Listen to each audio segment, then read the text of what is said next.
gak bisa terkendali, nabrak roda sampah yang ada di sekitar situ. Langsung Yuni terpental jauh, sampai orang yang lagi berkebun pun mendengar suara benturan kepala Yuni ke batu. Kamu jangan bikin ibu saya nangis lagi. Kalau kamu bilang kayak gitu terus, saya bakal ikutin kamu sampai kamu punya anak. Bakal saya saksiin sampai anak kamu keluar ke dunia.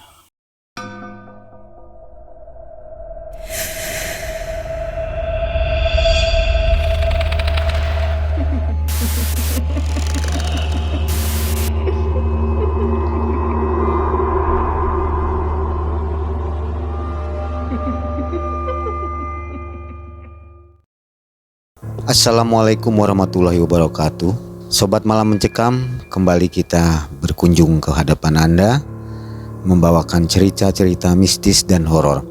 Mudah-mudahan cerita dan tayangan yang kami hadirkan untuk Anda akan menambah informasi untuk kita semua. Bersama saya sudah hadir Kang Dandi yang berasal dari Bandung. Beliau sudah beberapa kali menuturkan ceritanya di Malam Mencekam Channel. Saya Mang Ei akan mengawal sampai akhir cerita dari Kang Dandi. Baik, kita langsung ke Kang Dandi. Assalamualaikum Kang Dandi. Waalaikumsalam. Bagaimana kesehatannya? Alhamdulillah baik. Stamina tetap terjaga ya di tengah pandemi ini ya. Baik, langsung saja Kang Dandi untuk menceritakan kisahnya. Silakan.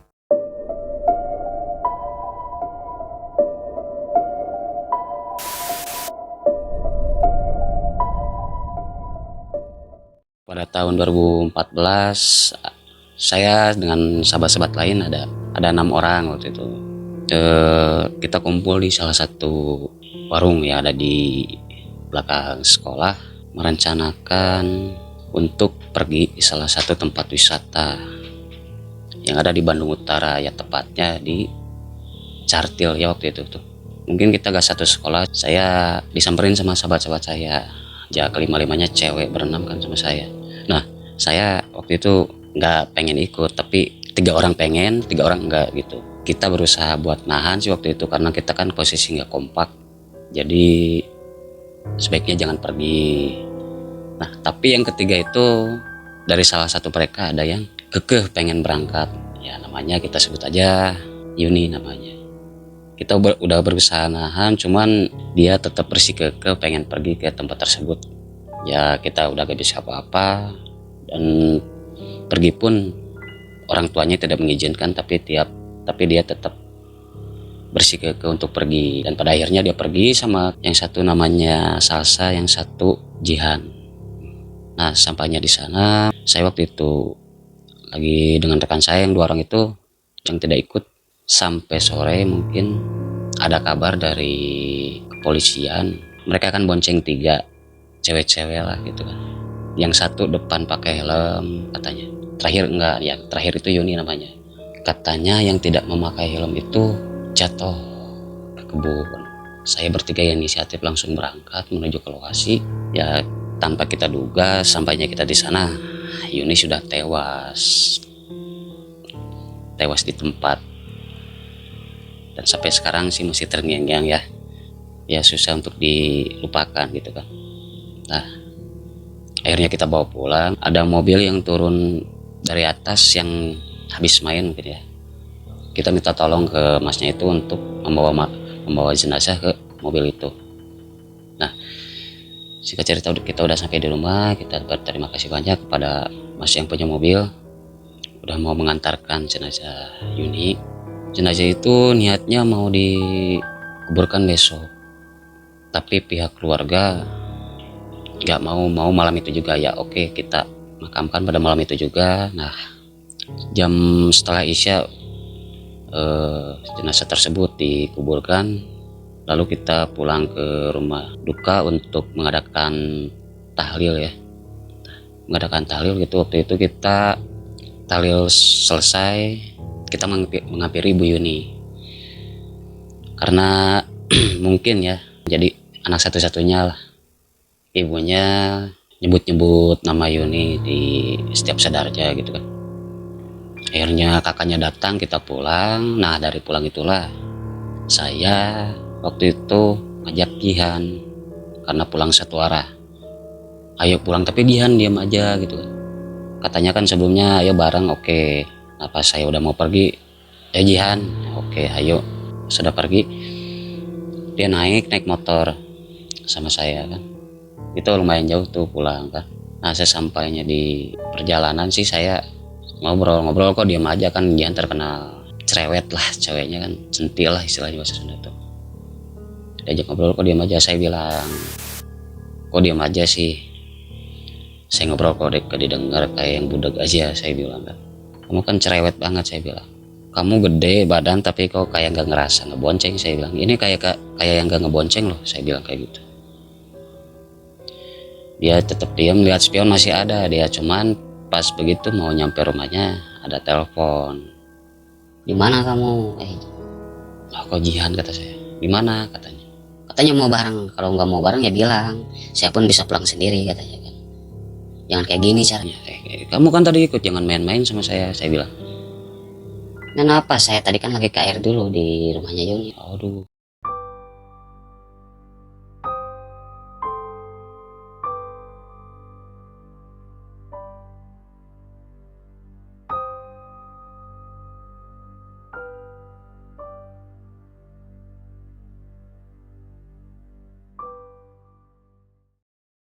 Dari kejadian sekian lama 2014 itu tidak ada apa-apa sih. Cuman teror ini berawal dari kita membuat ibunya menangis waktu itu. 2019 tahun kemarin kita bereuni lagi, kumpul buat datang ke rumah ibunya almarhum Yuni. Maaf ya kalau bisa disebutkan, ibunya sampai sekarang, sampai detik ini masih, ibaratnya kalau itu stres lah. Cuman ya tidak bisa menerimakan Yuni yang telah pergi pada tahun 2014 lalu. Waktu itu kita reuni bermaksud untuk menengok keadaan ibunya Yuni di salah satu daerah. Kita datang, kakaknya tidak ada, jadi ibunya Yuni hanya sendiri. Jadi kadang-kadang nyambung diajak ngobrol, kadang-kadang enggak. Kita berenam tuh, Jihan ada juga, Sasa ada juga, ada Dewi, ada Fitri. Kita tuh di situ ngobrol sama ibunya Yuni. Cuman lama-lama kemudian Jihan tuh kesurupan. Masukkan arwah Yuni, mungkin omongannya dia memancing-mancing untuk ibunya menangis. Sampai satu ketika langsung Jihan kesurupan, kemasukan arwah Yuni. Dia bilang, Gara-gara kamu gak ngasih saya helm. katanya. Karena kan waktu itu yang pakai helm 2, karena mereka kan bonceng 3 tuh. Cuman Yuni doang yang nggak pakai helm. Jihan sama Sasa pakai. Nah, Jihan di situ kesurupan, nunjuk ke Sasa. Gara-gara kamu gak ngasih saya keamanan di kepala kayak helm gitu. Kalau kamu waktu itu kasih saya keamanan, mungkin gak akan pola saya mentur batu. Karena kan waktu itu turun dari Caltu tuh, remnya blong itu motor. Pas-pasan bertepatan dengan azan asar. Gak bisa terkendali, nabrak roda sampah yang ada di sekitar situ. Langsung Yuni terpental jauh. Sampai-sampai orang yang lagi berkebun pun mendengar suara benturan kepala Yuni ke batu. Waktu itu kita panggil lah, dia makin menjadi-jadi. Kita panggil lagi Mang Agus yang ada di dekat rumah saya, itu orang bisa. Jihan udah sembuh dari Yuni. Kita pulang masing-masing. Nah, dari malam pertama waktu itu saya pulang sendiri pakai motor kan. Saya pelan jalan santai, karena waktu itu pulang tepat jam 9 malam saya pulang. Tapi kok dari belakang ada yang manggil-manggil nama saya gitu. Berhenti sejenak untuk lihat ke belakang, kirain ada yang penting atau orang yang kenal. Tengok ke belakang, kok nggak ada. Nah begitu belok ke daerah mau arah ke rumah saya, daerah Jembatan 4 waktu itu kan. Saya nengok ke belakang, tuh ada di belakang dia. Bisa disebut melayang sih. Ya wajahnya Yuni, cuman nggak ada bercak darah apa-apa, cuman pucat aja kayak yang dipakai bedak tebal gitu. Dia ngikutin terus, kirain saya cuman sekilas, tapi dia ngikut sampai rumah. Saya di situ masih deg-degan kan, oh ini salah saya apa gitu kan, sampai diikutin lagi sama dia. Dia muncul lagi padahal dia udah meninggal tahun lalu 2014. Tapi kok pulang reuni, apa mungkin karena saya udah bikin ibunya nangis bareng teman-teman. Saya lagi diam tuh malam-malam sekitar pukul 11 lah, 11 lewat 15 waktu itu kalau saya ingat. Ada yang ketuk pintu, saya nengok lah, ketukannya 3 kali. Nah pas saya buka gorden kan, lihat loh kok nggak ada lagi. Pas saya mau masuk, pas baru duduk di kasur, ada lagi. Itu kan pintu dari pintu depan kan, 3 kali sama. Saya penasaran buka pintu, tapi saya baru ingat bahwa di situ gerbang kan udah dikunci. Waktu itu saya tidak menghiraukan hal itu. Saya berusaha positive thinking, ya udahlah, mungkin saya pikir besok ini harus ngomong sama teman-teman, saya bilang. Nah besoknya saya pergi kerja. Saya waktu itu belum punya kendaraan ya, waktu itu di berangkat kampus. Waktu itu masih jadi security, berangkat kampus. Kebetulan di kampus ada acara sidang mahasiswa baru.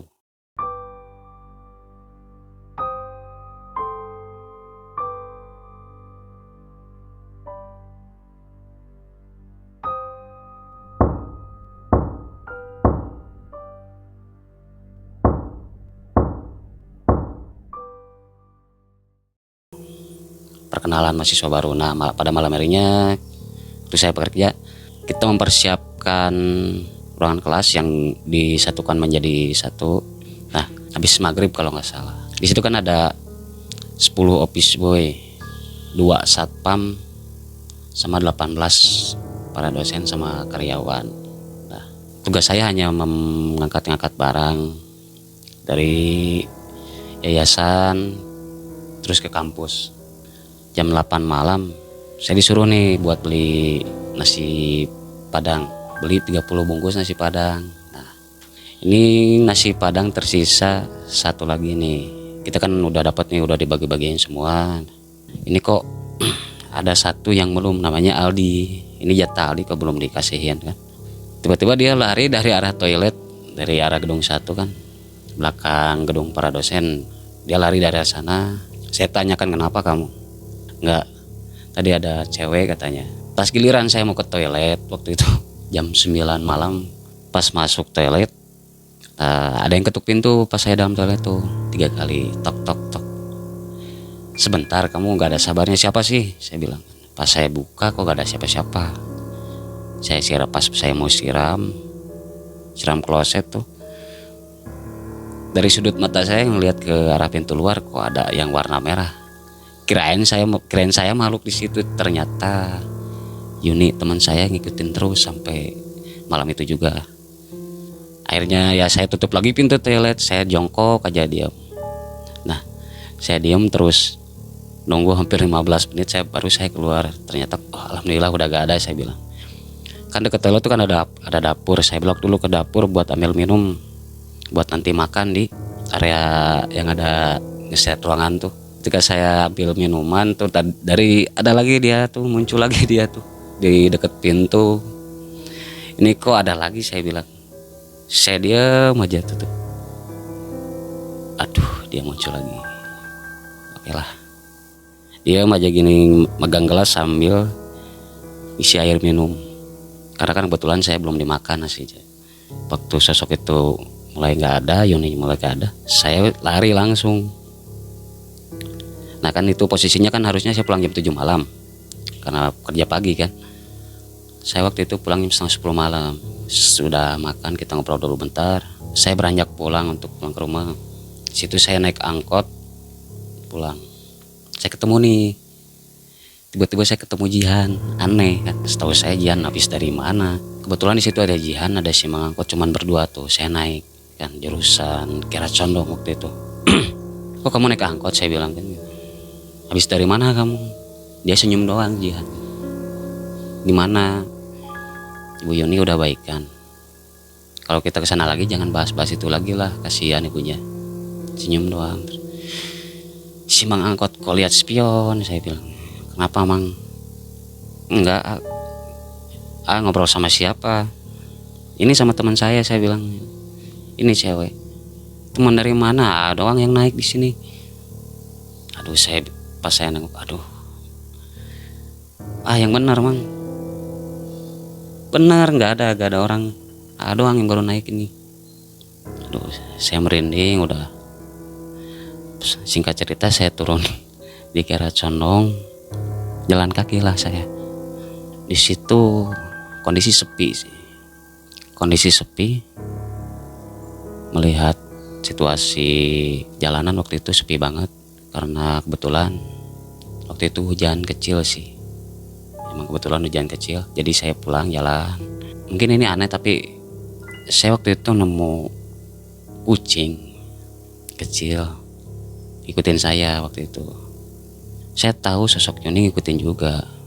Nah, depan saya ada kucing, tuh lari kucing itu. Kucing kecil tuh kucing anaknya kan. Nah, ketendang sama saya. Tapi waktu ketendang kok nggak ada kucingnya gitu kan. Terus saya heran, wah mana? Nah, tiba-tiba ada yang ketawa dari belakang. Suaranya dia gitu kan. Udah saya lari kan. Waktu itu emang belum punya motor, waktu itu saya lari.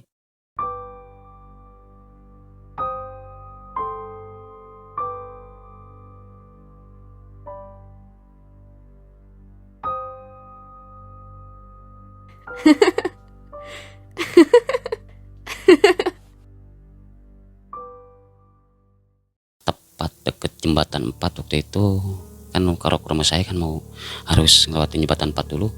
Nah, saya belok ke jembatan, lewat jembatan, diam aja. Aduh, hati saya udah gak enak nih, awalnya gak enak. Saya bilang dalam hati, saya tunduk aja. Dia ada. Waktu saya turun dari jembatan, sebelah sudut mata saya ada lagi dia. Dandi. Sini katanya. Saya gak lihat dia, cuman aduh ini dia ada lagi kok ngikutin saya terus dari kemarin. Saya bilang udah, waktu itu saya baca doa ya sebisa mungkin untuk supaya makhluk itu pergi dari saya. Dia masih ada di situ. Nah, saya bilang, kamu kenapa ngikutin saya? Dia diam aja terus kan. Ya udah, kamu pergi aja. Katanya dia nggak terima kalau ibunya nangis kayak gitu. Dia gak tenang katanya. Udah kan meninggalnya udah tahun lalu tuh. Itu langsung saya lari. Nah, akhirnya dia berdiri. Saya lari, ternyata dia pas saya nengok ke belakang dia melayang kejar saya. Waktu itu saya gedor-gedor gerbang, belum dibuka. Terus saya menggedor. Ternyata dia makin dekat terus. Dia itu sosoknya kan, Joni itu bisa disebut kuntilanak merah lah, karena bajunya pun gaun merah panjang. Saya dikejar terus dari jalan besar sampai ke gang kecil, saya dikejar terus sama Yoni. Dia terus melayang. Kirain saya kan cukup sampai dikejar, ternyata malamnya ada teror lagi di malam kedua. Pas di dalam rumah kan saya ditanya kenapa. Saya cerita aja ke orang tua kan. Orang tua bilang, Yuni yang mana? Oh, Yuni yang teman kamu waktu kecil. Iya. Nggak percaya katanya kan. Pasti saya mau tidur, saya tuh di situ ada kakak saya duduk tuh di ruang tengah. Nah, saya nanya, kamu ngapain malam-malam duduk di sini, nggak ada kerjaan? Saya bilang sama kakak saya kan. Itu posisinya saya mau ambil minum, karena itu kan kakak di meja makan. Nah, saya lewat, pegang HP enggak, kamu ngapain di situ? Saya lewat aja kesan sambil bercanda kan. Saya mau ambil air minum, saya nengok nih ke arah kamar. Kan kalau kakak tuh kan, kalau kakak yang cewek itu kan kalau tidur pintunya nggak pernah ditutup karena dia penakut kan. Nah, pas saya lewat, saya ambil minum, nah nengok ke arah kamar kakak sih, tapi kok ada dia tidur. Dia tidur tuh, posisinya dia tidur. Tapi kok ini yang duduk ini masih ada juga. Nah, aduh, saya bilang, saya liatin kakak saya yang lagi tidur. Nah, pas saya nengok ke belakang itu sosoknya dari kakak saya berubah jadi teman saya gitu. Dia ngomong, Jangan bikin nangis ibu saya katanya. loh kenapa ke saya? Saya bilang, pergi kamu udah tenang di sana, kau balik lagi. Ya bilangin sama teman-teman jangan mengungkit-ungkit pas waktu kematian saya. Di situ dia langsung pergi. Saya besoknya kan langsung nyampein ke Jian sama Sasa waktu itu. Kamu emang bilang apa ke ibunya? Ya, Saya bilang Jihan ngungkit-ngungkit, ya pantas saja dia datang lagi, sama saya juga katanya. Ternyata si Sasa sama Jihan pun didatangi sama Yuni itu. Teror belum berakhir sampai di situ juga kan. Pada malam harinya Jihan sama Sasa kan nginep di rumah saudara saya. Saya di ruang tengah tuh, mereka di kamar. Saya lagi ngobrol aja. Saya gadang tuh waktu itu. Waktu di kamar ada yang teriak. Ternyata Jihan kemasukan lagi. Dan Jihan bilang ke Sasa, mungkin itu yang masuk ke Jihan itu arwah Yuni. Cuman dia bilang, Kamu jangan bikin ibu saya nangis lagi. Ya, kalau kamu bilang kayak gitu terus, saya bakal ikutin kamu sampai kamu punya anak. Saya bakal saksiin sampai anak kamu lahir. Kalau melahirkan pun bakal saya saksiin sampai anak kamu keluar ke dunia. di situ kan langsung bapak saya datang, langsung diobatin, Jihan pergi tidur. Kalau ada yang ketuk-ketuk pintu lagi ataupun suara-suara aneh jangan dilihat katanya. Biasanya jam 1 dini hari. Biarin aja lah. Saya kan orangnya bodo amat gitu kan. Udahlah, biarin aja. Saya lagi duduk aja, lagi ngelamun tuh teror 2 hari ke belakang. Saya lagi ngelamun aja mikirin kok sampai bisa gitu ngikutin saya terus kan. Saya pun mikirin ibunya juga yang kondisinya memprihatinkan, kasihan. Tiba-tiba ya ada yang ketuk pintu lagi. Dan kali ini dia gak ke saya tapi menuju kamar. Aduh, karena kan kalau bisa disebut sih saya kadang-kadang peka ke hal yang kayak gitu. Jadi kadang-kadang lihat, kadang-kadang nggak bisa juga. Cuman dia dalam waktu-waktu tertentu kalau saya bisa melihat ada.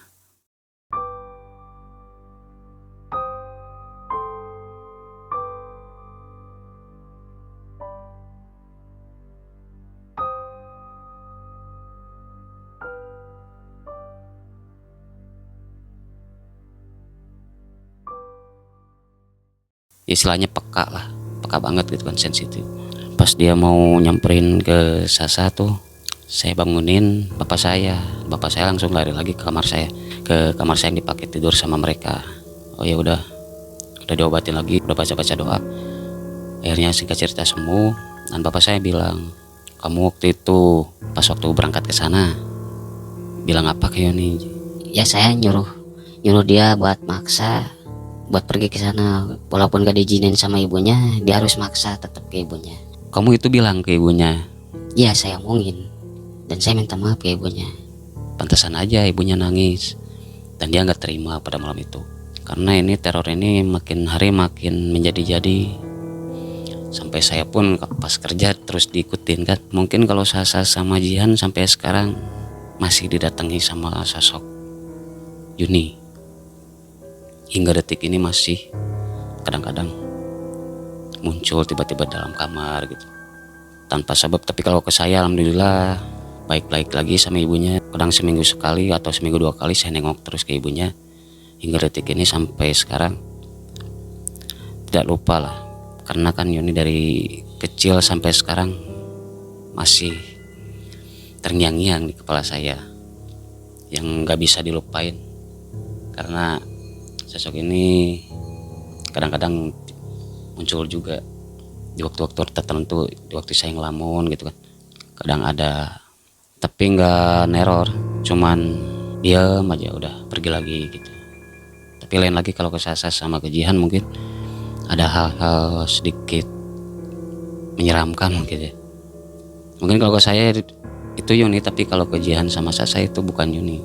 Sosoknya hancur, penuh darah. Mungkin luka dari waktu jatuh meninggal, berlumuran darah. Nah, kepalanya pecah, kepala belakangnya nggak ada istilahnya, maaf ya, nggak ada tengkoraknya gitu. Jadi nggak ada kepala belakangnya gitu itu. Rambutnya pun cuma sebelah, jadi darah ke sini. Mungkin itu sih pengalaman saya yang dialami teror dari sahabat sendiri.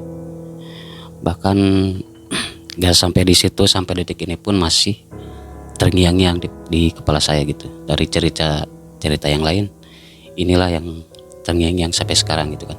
Karena sampai kapanpun gak akan bisa dilupain dari sosok sahabat yang sangat baik gitu kan. Sobat Malam Mencekam, itulah cerita dari Kang Dandi yang cukup bikin bulu kuduk berdiri ya, merinding. Kang Dandi, sebelum kita mengakhiri, saya ingin bertanya sedikit ya. Boleh. Seberapa dekat dengan teman yang punten yang menghantui Kang Dandi itu? Mungkin deket ya, karena dari sebelum sekolah pun itu udah deket banget, dari TK malah sampai beliau meninggal dunia waktu kelas 3 SMP yang menginjak UN waktu itu. Oh, dari kecil teman lama. Dari sebelum sekolah. Pantesan ya begitu dekatnya dengan almarhum. Apa ada permintaan atau pesan dari teman Kang Dandi sebelum dia meninggal? Ada pesan nggak dari almarhum? Setelah pulang dari sana, kita tuh mau kumpul bareng ibunya. Kita rencana menginap lagi di rumah Yuni waktu itu, cuman saya nggak nyangka kalau dia pulangnya bakal meninggal di tempat. Nggak ada pesan-pesannya? Ya, dia nggak bilang apa-apa. Nggak bilang apa-apa ya? Tapi Nggak sampai ada. sekarang masih ada suka kalau saya lagi ngelamun, ada di pojokan dia berdiri senyum. Sampai dengan hari ini? Masih. Oh, masih suka Masih. datang? Ya mungkin harus dikirimkan doa ya. Ya, Ada yang diingini mungkin. Sudah dicoba itu? udah. Saya bareng mama saya sama papa saya coba Kirim doa ya. kirim doa sama ibunya Yuni. Ya. Baik sobat malam mencekam, saya cukupkan sampai di sini dulu cerita dari Kang Dandi. Mudah-mudahan cerita ini akan bermanfaat buat kita semua. Terima kasih Kang Dandi atas kehadirannya di studio Malam Mencekam. Sampai jumpa di cerita yang lainnya. Untuk sobat Malam Mencekam yang memiliki cerita dan ingin ditayangkan di Malam Mencekam, silahkan tulis ke email ke malammencekamstory@gmail.com. Kami tunggu, mudah-mudahan cerita Anda dapat kami tayangkan. Wassalamualaikum warahmatullahi wabarakatuh.